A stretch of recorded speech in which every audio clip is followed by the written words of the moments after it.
Իրանի առաջնորդների համար նախատեսված ստորգետնյա բունկերն է կադրում, որն ըստ ամերիկյան լրատվամիջոցների այսօր պայթեցրել են իսրայելական կործանիչները, բունկերի վրա բաց թողնելով 100 ռումբ։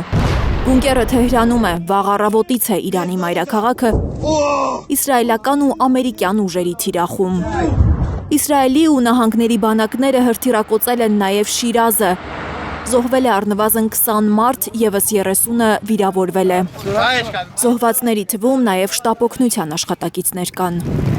Հսկայական ավերածություններ են եղել նաև Իրանի Քերմանշահ, Սանանդաջ քաղաքներում։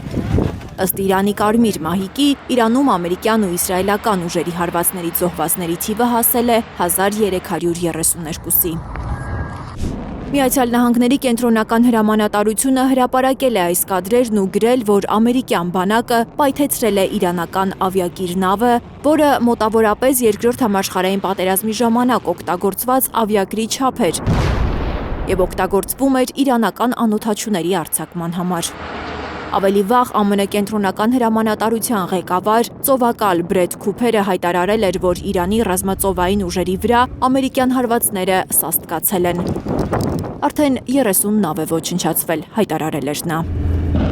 Իսլամական հեղափոխության պահապանների կորպուսը պաշտոնապես հայտարարել է ճշմարիտ խոստում 4 գործողության նոր 22-րդ ալիքի մասին։ Ով Հուսեյն Ալիի որդի է անվանում իրանական բանակը ռազմական այս գործողությունը։